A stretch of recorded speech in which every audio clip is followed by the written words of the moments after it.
পরের দিন তো জামাই ষষ্ঠী, তো আমরা আগের দিন থেকেই চলে এসেছিলাম। কারণ জানেন তো, জামাই ষষ্ঠী হয়, মেয়েদের কিছুই থাকে না তাতে। তো জামাইরা যে না আনন্দ করে, মেয়েরা তার থেকে বেশি। আর সেই কারণেই চলে এসেছিলাম। তার থেকেও বড় কথা যেটার জন্য আসা, সেটা হলো গদাইয়ের এই যে চূড়াকরণ হচ্ছে, ওই কারণেই চলে এসেছিলাম। আর বাবা সকাল সকাল বাজার থেকে একটা বড় সাইজের কাতলা মাছ নিয়ে এসেছে।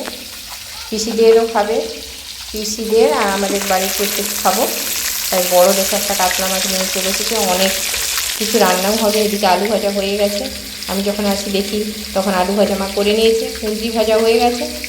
আর এদিকে মাছের মুড়োটা ভাজছে একটা কড়াইতে, কারণ ওটা দিয়ে কুমড়ো দিয়ে আর পুঁই শাক দিয়ে একবার ঘন্ট আপনাদের সাথে শেয়ার করেছিলাম, ওটা আবার হবে।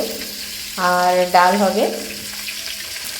আর মেঘও এদিকে ঘুটঘুটে অন্ধকার হয়ে আসছে। আর যেখানে রান্না করছে মা, ওখানে কারেন্টও নেই, কারণ দিনের আলোতেই রান্না হয় ওখানে।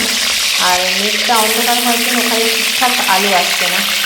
তো আমিও বললাম মাকে, মা আমাকে কিছু দাও, আমি মাছ ভেজে দিচ্ছি। মাছ ভাজতে এসে দেখুন ঠান্ডা কড়াইতে আনন্দের কারণে এতই উৎসাহ, মানে জামাই ষষ্ঠীতে বললাম তো মেয়েদেরই বেশি আনন্দ থাকে।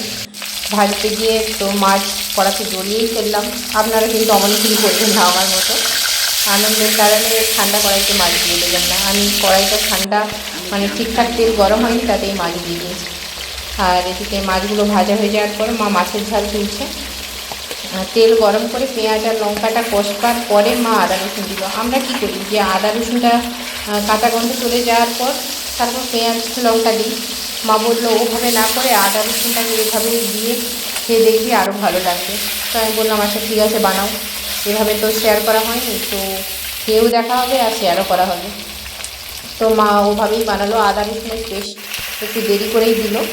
তবে খেয়ে কিন্তু বুঝলাম সত্যিই মানে সুন্দর হয়েছিল মাছের ঝালটা। আপনারা ওভাবে বানিয়ে দেখবেন।